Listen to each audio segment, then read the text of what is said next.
Good afternoon, everybody. Thank you very much for taking the time to come and meet us to talk about the Fore and applying for funding from us. My name is Mary Rose Gunn, and I am the founder and the chief exec of the Fore. And I'm delighted to be joined today by our head of programs and impact, Francis. Do you want to wave your hand, Francis? By our program officer, Kelly Ruder, and by our program assistant, Thomas Crabtree. We also have a very special guest today, who is Dr. Christine Fiddler. Christine is one of our strategic applicant consultants.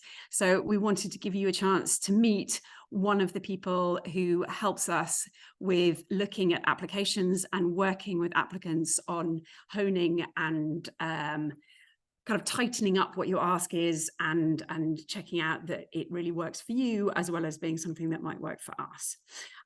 So the Fore, just very briefly introduce you to what we do, because I think you all probably know, but just to remind you. So we are a funder, but it's more than about funding. We are looking at giving unrestricted funding to charities and social enterprises that have got really great ideas and have got visionary leadership and are making a real change on the ground with what you're doing. And we're looking to give you the sort of money that is going to help you be stronger in some way. It's the funding that we're trying to give is about transforming you in some way. And by that, we mean helping you to become more resilient, helping you to become more sustainable, or helping you to scale up if you've got massive demand to your services. So it can be for anything. The money can be spent on anything. But the idea is that it's not business as usual funding. It's funding that gets you to a better place in some way as a charity. But it's also about more than the money. It's about giving you access to all sorts of skills support that might, again, help you to become stronger as organizations. We are a small charity ourselves. We fundraise all of the money we give away. We maybe have slightly more zeros on the amount of money we're fundraising for, but we face exactly the same challenges you do. So we hope we really understand what it is like to be in your position, running small staff teams, everybody having to do all sorts of different jobs and be experts in things that they really don't necessarily have background experience in, because that's what it's like when you're running small organizations. And therefore, we hope to be able to offer you, as applicants, and then particularly if you are successful in gaining funding, access to a really broad range of skills support. So we run lots of workshops and training which are open for everybody. Please do sign up for our charity mailing list if you're interested in finding out more about the workshops that we offer. They're subsidized, so they're really not very expensive, but we work really quite hard to make sure that the ones that we're offering are really good quality. So it is worth your time. We know how precious your time is, but it's worth your time giving up an hour and a half to do an impact workshop or to do a skill or training exercise on, can be anything, governance, legal stuff. So there's all sorts that we offer. So if that might be useful, please do. Everybody is open to take part in those. Please do sign up for the charities mailing list.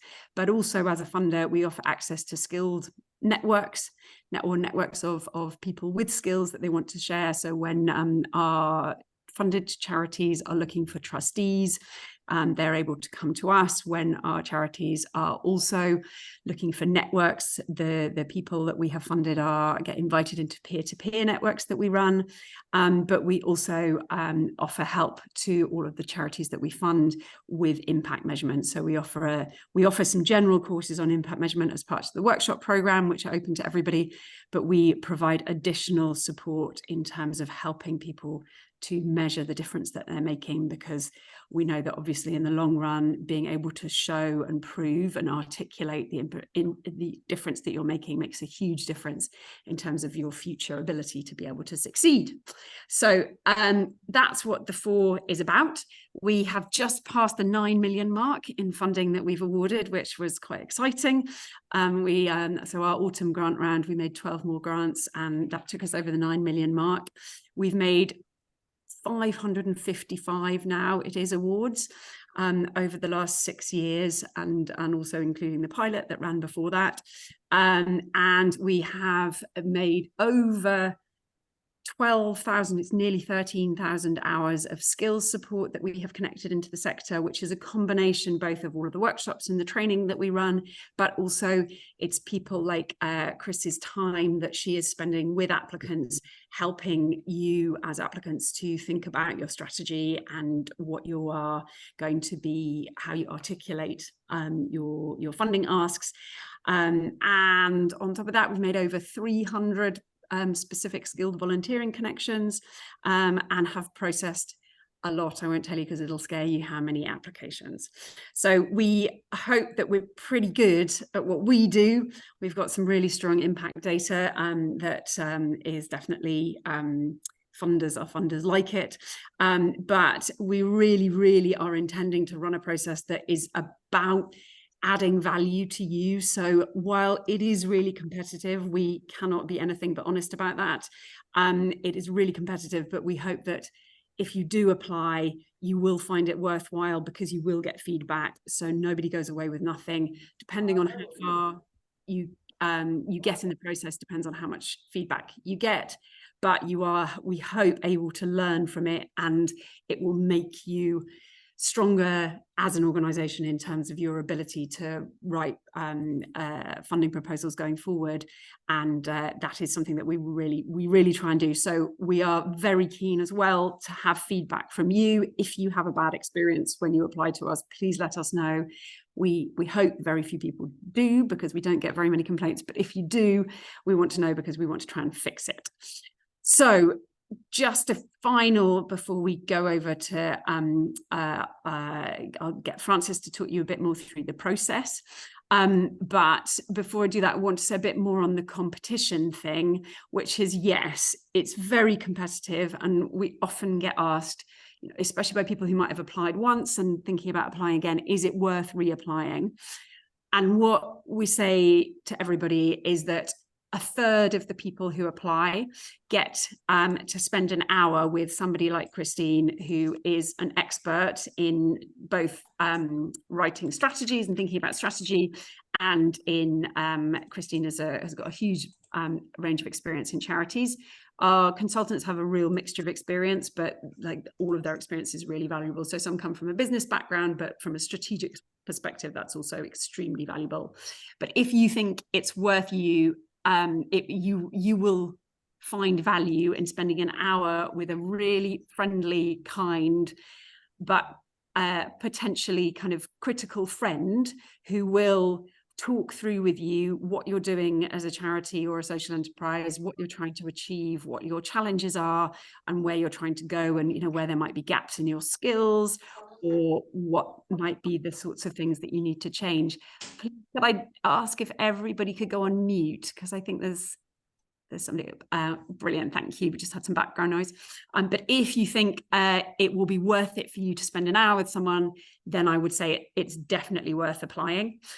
If you think that's absolutely not going to be of value to you because you have more than enough objective strategic experts to talk to, and you've applied a few times before and you haven't got anywhere, then it probably isn't for you. But otherwise, we say go for it.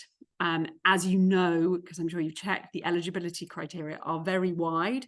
So anybody who is a charity or a registered nonprofit, so a KIC or a CIO or a CBS with a turnover of under 500,000 in the previous financial year is eligible.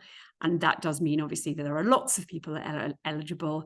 But the reason why we keep it so open is because we know that so many of you don't naturally fit into many of the different funding pots that other funders set up. So, they might say, oh, this is a women and girls pot for girls between the ages of 9 and 17.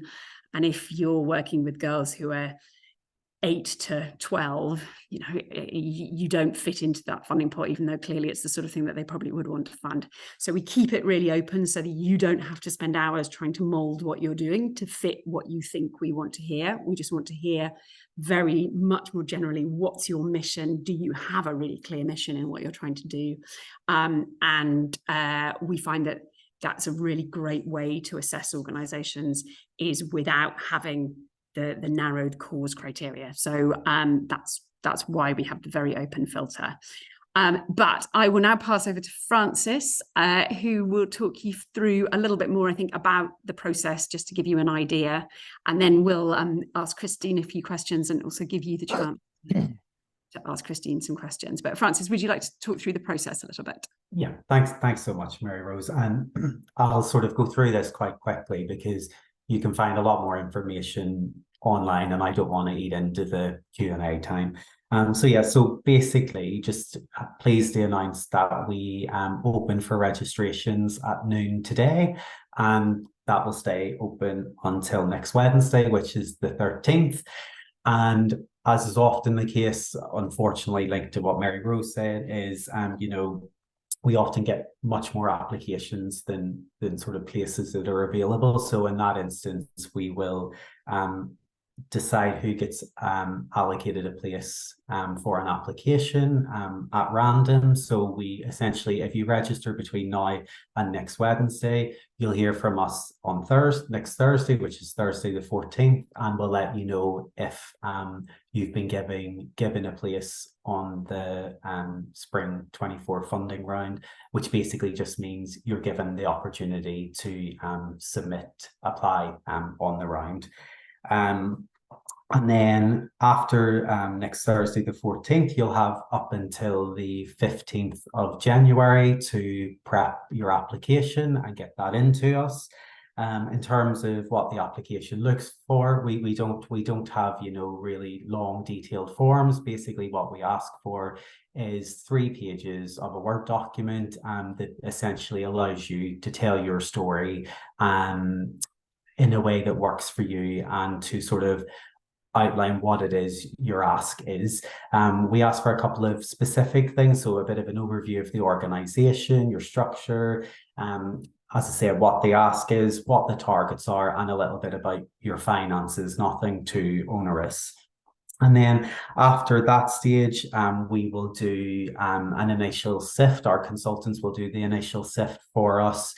And then that will decide who essentially gets sort of through to stage 2 of the application process, which is that sort of phone call with the strategic applicant consultants that Mary Rose mentioned. And it's really worth mentioning that even if you don't get through to the sort of phone call with the strategic applicant consultant, and if you don't get past that initial sift, we still do give bespoke feedback to everyone, even at that stage of the process where they're unsuccessful, with the view to that feedback hopefully being useful if you want to reapply to us again in the future, or just even if you want to take that feedback and channel it into applications with other funders in the future as well. So we work hard to give feedback at all stages.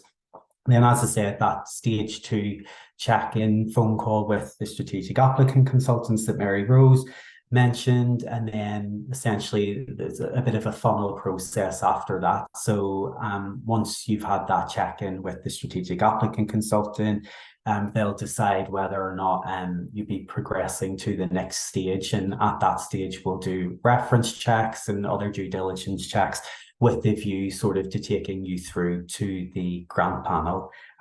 So that's kind of the summary in a nutshell. And in terms of timescales, I've already mentioned the registration, the deadline for the applications to be submitted, and the panels would be happening around sort of mid-March, just before Easter, just to give you a sort of idea of timescales. But I won't spend any more time on that, and I'll send it back to Mary Rose, so hopefully we can get on with the Q&A. Thanks, Mary Rose. Francis, thanks so much. So yeah, I just want to emphasize that for the application document, the intention is that this is just a pitch for a meeting. So please, it says there's lots more information about what we suggest you put in it on the website, so you can use that if you get a place on the round. But we actively encourage you to copy and paste from other funding applications you've written. To it's basically just telling us who you are, what you're doing, why it's important. So we hope that you've probably got that written somewhere else. And then, as Francis said, some targets about what the funding will achieve for you. But there's no specific questions, because we don't want to have word counts, we don't want to have character counts. if you've got something and it's slightly too big for the page, just reduce the font size and squeeze it in so it gets onto 3 pages. Don't spend hours trying to craft things. It's not an essay writing competition. We don't want you to feel like you have to take huge amounts of time over it, because we know how busy you are. Obviously, if you have to get the font size down to 7, maybe you should edit it a little bit, because we won't be able to read it. It'll be too small. Well, it's not me that read it. Christine will be able to read it. So yeah, we just want to kind of really encourage that.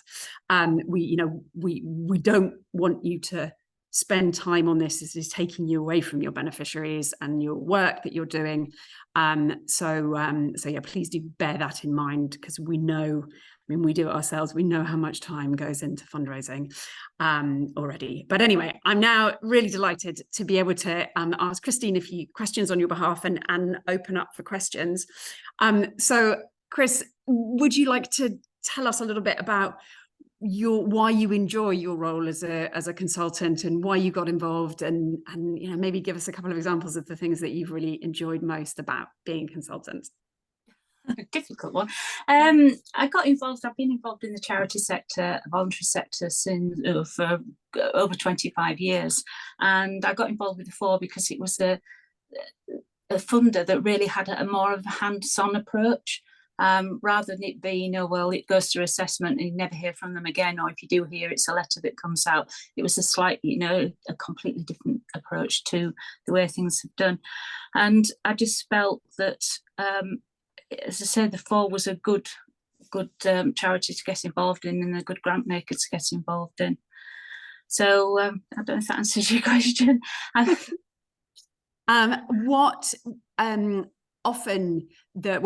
Always what comes in is the 3-page initial application from the charities obviously changes, is very different to what you as the consultant. So the consultants write up the final reports that go to the funding panels. This is again why we say to you as potential applicants, please don't spend too long on writing your initial 3-page applications, because if you get further in the process, things will change and be honed a lot as your consultant asks you questions and finds things out and thinks, oh, you know what, that would be really important to put in there.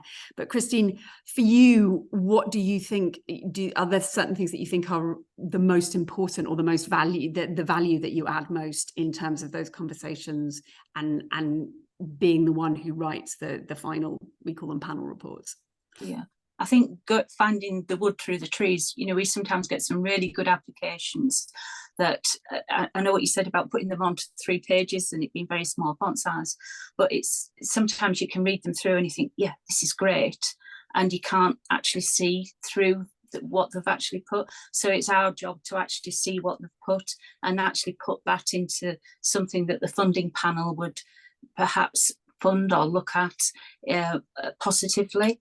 And it's also having those conversations with other charities, other organisations, where bringing the expertise that I can bring to the table and the other assessors do, consultant assessors do, which is around, well, perhaps the Fore isn't the right funder for you, perhaps you need to look at this or that, or perhaps you need to reapply next time, and if you do, perhaps shape your application, tell your story in a slightly different way.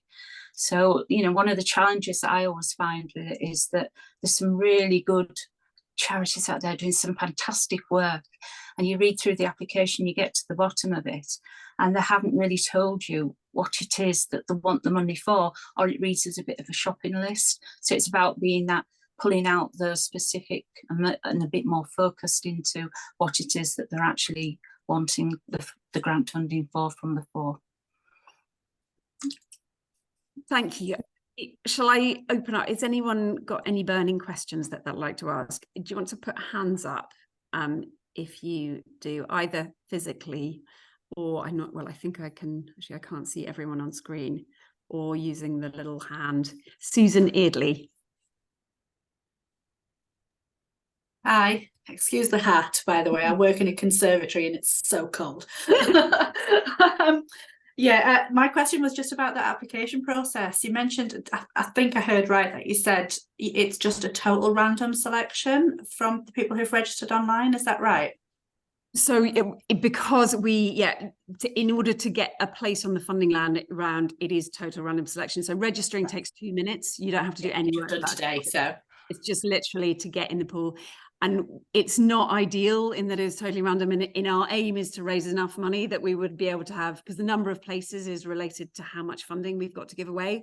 We've got more to give away. We're really pleased to say we've had some really good fundraising conversations in the last 6 months. So we're making a lot more grants in this round coming up. We're going to be making 21 or around about 21 than we did in our last round. So there will be a lot more places than there were before, but the demand, as you all know, like funding is so difficult to get a hold of at the moment. So the demand will be high. So we don't know if we'll have the same number of places as registrations, but if we have more registrations than places, yeah, it's chosen at random. So it's, yes. Is there any filters, like you take out people who've had funding before or anything like that? Absolutely not. No, it's totally at random. Okay, thank you. We changed the system. We used to do it on a first come, first served basis, but we got a lot of complaints because the last time we did it, it opened and closed in 10 minutes, and that was, yeah, it was horrible for people. So I just saw a question quickly I'll answer from Lara. On average, how many applications do you receive for each round? It completely depends. It really goes up and down, but we do. I mean, we get hundreds. So it is a lot. Maggie Bailey. Hi, sorry, try double click there to unmute myself. We applied last year and were unsuccessful, and quite rightly, because when I've looked back at the application, it wasn't particularly transformational. To actually make it transformational, we want to set up a trading arm, and what we've recognised, we need to buy in, we need to employ a new person to do this. Now you're looking at minimum 30k salary plus on costs, and really we need to get their salary covered for at least the first year to give them time to generate the income, which is what the whole point of it is about. So my question is there a limit to what we can apply for in 1 year? Do we have to spread it out more than 1 year? Yeah, just that question, sorry. Chris, would you like to answer that one? Yeah, you can apply just for 1 year. You can apply for that 1 year salary, but just make sure that you explain how are you going to sustain it beyond that 1 year. Because the issue or the challenge you've got with a 1 year post is you're going to take 3 months recruiting. They're probably going to deliver for 6 months, although it might take them another 3 months to get the feet under the table. And then they're going to spend perhaps another 3 months, if they know that the post isn't continuing, looking for another a job opportunity. So, you know, it's that bit of a chicken and egg really with it. So if you could say start them on a part-time role for the first year and work the hours up as they generate more income into the second year, that perhaps is a better approach with it. Okay. Thanks, Chris. That's an excellent response to that. We are working, if we raise enough money, we would like to raise the maximum grant size to 50,000 or certainly up to 40 and then 50 over the next few years. But at the moment, strategically, we've decided that there are so many of you that need funding. It's better to offer more up to £30,000 grants, because yeah, Maggie, I mean, 30,000 when we first started, 30,000 was enough for a 1 year salary. These days it's really not. So we are very aware of the fact that 30 is still not enough, but we think, and having taken feedback from all of you guys who we talk to regularly, we've decided for the moment to keep offering £30,000 grants because unrestricted funding is so rare, and be able to do more of them. Lillian has asked, can you say a bit more about what transformational looks like? So I've just flashed up and that's gone, and give some examples. There are lots of examples of this on the website. So if you look at the all of the different materials on the website, there you'll be able to find things that you can read about there. But it's also, I mean, transformational is what would make you stronger, or what would make you take you forward in some way. We see our grants as being investments in your mission and your organization. So, you know, if you were a small business and you were going to take out a loan, you wouldn't take out a loan to just cover ongoing costs of the business. You would take out a loan to pay for something that would make you better as a business and enable you to make more money in the longer term. And we see it like that, in that our grants are intended to be transformational in terms of them being investments in helping you to create more impact. So how is it going to not just buy you some more beneficiaries, but make you stronger and more resilient? So, transformational, it could be that you're a volunteer run organization, but you've got so much demand, you need to pay somebody to, or you as the founder want to give up your day job part-time so that you can spend more time running the charity. Maggie's example, I have to say, that's we've funded those sorts of things before, is people setting up earned income streams that could then make them much more stronger in the long term, because they've got some ongoing unrestricted funding coming in. Chris, would you like to give a few transformational examples? One we've had just recently where it was a risky one, and the Fore will fund things that are perhaps more risky that other funders perhaps wouldn't even look at, where they were looking for somebody to do fundraising, marketing, how they could actually change the direction and what they were doing and get the word out there more. So that was what they came to the Fore for, and that was a way then of them generating more income from some of the activities they were doing. So that made a big difference to them. But as I say, it was a risky one, but at least it was looking at how, from a transformational point of view, it was building the organisation, it was moving them forward, it was helping them grow, helping them develop.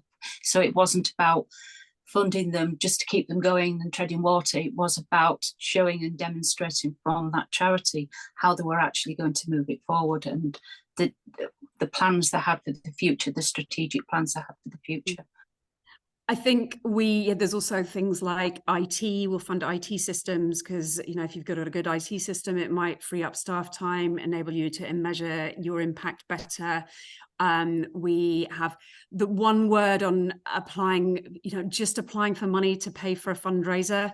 Generally, those are not successful because it's so difficult to find good fundraisers. And we have much experience of people trying to do that and failing, because, you can end up spending a lot of money on very little if you're just employing a fundraising consultant to come in. What is much more, and I mean, we have funded it in the past, but generally what it doesn't work, and what people end up using the money for, which, to be honest, it probably would have been better to ask for this in the first place, is, you don't want to hear this, I never want to hear this, but it is always true, the best people to raise the money are the leaders. So funding somebody to come in and do a bit more of the delivery, or to free up some of your time so that you can spend more time on raising the money, that is generally much more successful, because you are not replaceable in terms of your ability to fundraise by somebody who's an outsider. You are generally by far and away the best people to do it. We are really keen on getting money into really grassroots organizations. So we fund lots of charities that never have had any official trust and foundation funding before. So don't be intimidated by the fact it's competitive and you think, well, I've never had any trust and foundation fundraising before, so they probably wouldn't want to fund me. No, probably the opposite, actually. We're much more likely to fund you if you've got a track record of raising loads of money from big trust and foundations. You don't need us, because we are trying to get money into the people who are kind of not in Esbey Fairburns or Garfield Weston's kind of tick list of nice charities they like to work with. We're really keen to try and find people who have not managed to get onto those sorts of radars. We've had a question from, oh no, there's one about the recording. Yes, Dana, we can send you the recording. From Halla. I think we funded you a long time ago. Hello, very nice to see you. Lisa, we've got a question from you, Lisa Dietrich. Oh, you're still on mute. Okay, thank you.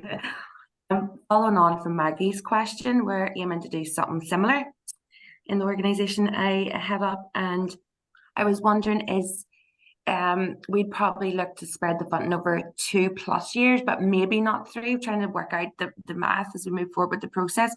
Would there be any issue with it, say if we wanted to pitch to spread it out over 2.5 years, or does it have to be 1 year?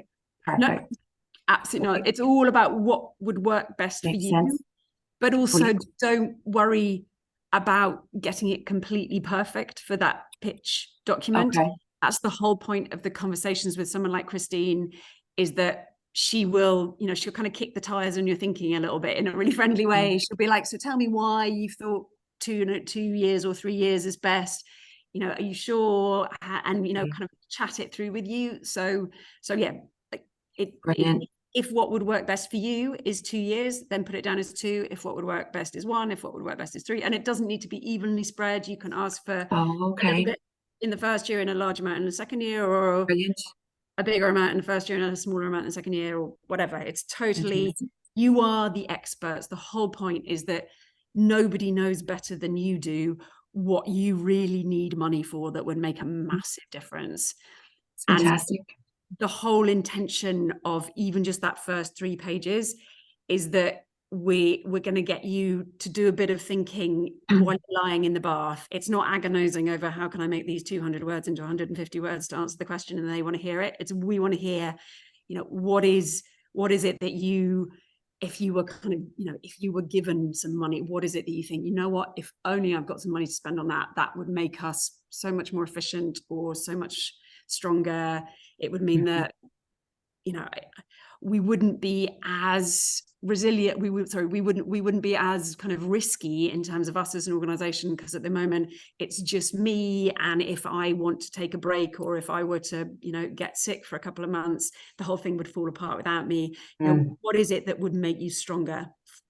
Fantastic. Can I double up and just throw another one in, Mary Rose? So I'll name this very quickly. So here in Northern Ireland, we're fighting just recruitment, an absolute nightmare post-pandemic. I imagine there's similar trends across the pond. We would need someone to hold this sort of consultancy arm, but it wouldn't be a full-time post, maybe not even like half-time hours. I was wondering, would there be any objection to pitching for it? Would we have found much more market in freelancers, like associates? Would there be any issue with like that? Okay, perfect. Thank you. Objections. I just take some questions for the chat. Is match funding a consideration, i.e. is it an advantage if we have already identified some unrestricted funds or a donor who may be able to add value to the Fore's grant, or are you looking to see how you can have made the direct contribution to transformational impact? No, we definitely match funding we're happy to be match funding.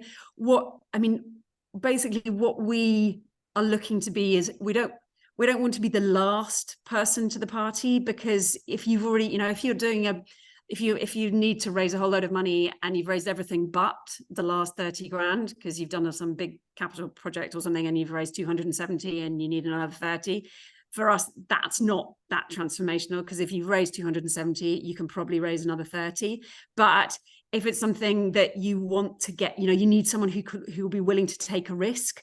That's what we like. You know, if we like to be anything, we like to be the ones that are happy to take a risk on something and start you off on a pathway that is going to lead to something stronger. So, you know, and that can mean anything with match funding. But, you know, if you've got something that you think, you know, they're pretty interested and we'd like to, but they're quite nervous as a donor. So having somebody like the Fore would really help, because then it would give them confidence, and we think that they're a long-term donor that we could really kind of cultivate. You know, that sort of thing could be transformational for you as a charity. So yeah, absolutely, that's very much open.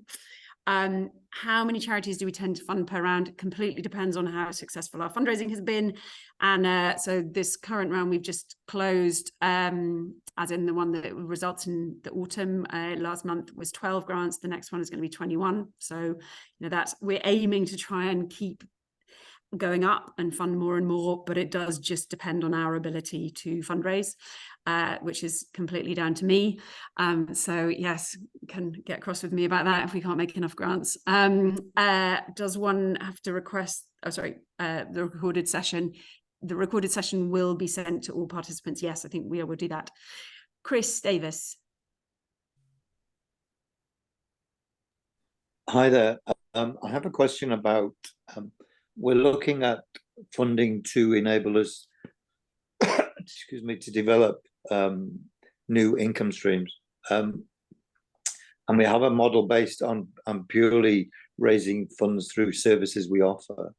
But one of the things we're looking at is we do creative stuff, and the thing we're looking at is one of the things is very different from that, so quite risky.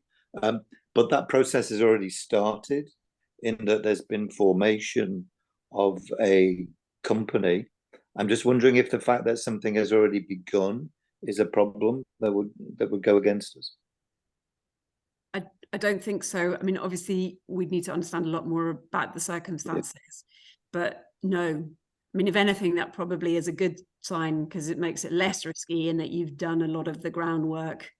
So actually, you know, a lot of the things that you need to put in place from a kind of governance perspective sound like they might already be in place. So yeah. Okay, thank you. Thanks. Do we have any more questions? Rose, I can see one in the chat that came in a flurry. So, and it's basically, does geographical location have any impact on your decision making? i.e., are you trying to spread your investment across different areas? Francis, do you want to answer that one? Yeah, absolutely. Yeah, I mean, no, as long as you're based in the UK, you can have your operations overseas, but be registered in the UK. We don't care about the location as long as it's in the UK, registered in the UK. So we're not saying, oh, we can only have 3 organizations in London, 2 in Wales. We literally are just funding the best ideas with the most transformational impact. Yeah. And the best people running them. We're looking for that. And the best people running the charities are the people who know the problems best and you're the ones with the best answers. We really kind of want to emphasize how we're really sorry that we can't fund everybody. We're really, because you know, all of you are doing amazing things, but you know, some obviously just are able to do more with the money than others. So and any kind of, please, if you don't get funding from us, it doesn't mean we don't think what you're doing is really great, because we really do. We have unbelievable amounts of respect for how difficult it is and how hard everybody works in the sector. And I mean, you are the people that hold your communities together. So please, yeah. We are very, very supportive of everything that you're doing, and we really apologize basically that we can't help everybody. Just a note more actually on the geographical question, we do run in the summer rounds, we have run some geographically specific funding rounds, which is sort of slightly confusing, I know, but it's just because we had some money from some donors who particularly want to make grants in certain areas. Just as a note to you, we will be probably doing both. We're definitely doing our Southwest round again in the summer. They're the summer rounds, whereas this one coming up is spring. So they'll be opening for registration in April. They are definitely less competitive than the national round. So if you are based in either, generally it's Cornwall and Greater Manchester area is the Northwest one, you know, and you aren't successful in this round, it's really worth registering in those regional rounds because we have less, the competition is less high. So yeah, just to encourage you to do that. Yeah, and just to be clear, the spring round, it's completely national. We don't have those geographically specific ones. Yeah, so this is completely national round. We are a UK charity working overseas. In your registration form, which of the categories best describes the tertiary geographical region? Just leave it blank, basically. Don't worry. You don't get judged on whether you're going to get funding on by those questions in the registration form. It's just us for our like data management and being able to see, you know, for example, if we never get any applications from, you know, a certain part of the UK, then we'll go to sector support organisations up in, for the example, the Northeast, and say to them, like, please, can you tell all of the charities in the Northeast that they should apply? They can apply to us if they'd like to, because we just want to make sure that everybody knows about us. We're really proud of the fact that we get over 80% of applications are from outside London, by the way. We're really proud of that. Lillian Brown is like to develop young people in our youth space as young leaders so they can help. Are you interested in this kind of transformation of young people as current and future leaders? Like cause-wise, anything is eligible. It's more about what is the impact of the funding on your operations. So any cause is eligible. Please just really highlight that. You can be doing anything across any sector. It can be something about biodiversity, or it could be something about young people, or it could be something about elderly people in the community. Everything, every cause is eligible. Have we got any more questions? Talk more about where the money is coming from. Just quickly before that, David, is Devon included in the Southwest round? We are trying to persuade our funders to open it up to Devon as well as Cornwall, but we'll watch this space. It will be announced on our thing. So if you are in Devon, just keep a watch, but that won't be till April. This is a national funding round. So, and yeah, if you go for it, apply this time round. If you're interested, doesn't mean you can't apply next time. So you've got nothing to lose. The money comes from a mixture of corporates who give us money because they're really keen on supporting small community-based organizations and organizations with potential to scale. And they are really keen on getting their staff involved. So we train their staff to come and sit on the funding panels to help ask really good probing questions. And the funding panels, by the way, if you were to get a grant from us, you would be invited to come and sit on funding panels to make decisions about who gets future funding. So the decisions, we don't make the decisions on who gets the money, the funding panels do. And part of that is small charity leaders basically make decisions on who are the next best small charity leaders that they think should get money. So they do that alongside corporate partners. And then, yes, we do get funding from individual donors and trusts and foundations. We get lots of our support comes from funders who are really keen to support really good community organizations and small charities, but they just don't have the ability to spend the time screening applications.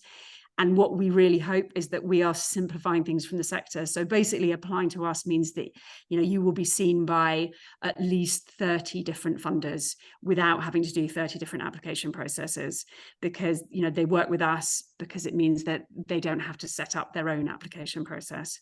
So yeah, that's where it comes from. We are at 3:45. I think this was supposed to be 45 minutes long. Am I right in thinking that? So we will say thank you so much to you all. Christine, thank you so much for joining us. If anyone has any additional questions, please do stay on, and you can quickly ask them of Christine as well as us. But otherwise, we'll say we look forward to reading your applications. We hope to be able to, we know we definitely will be able to support some of you, and otherwise have a lovely afternoon.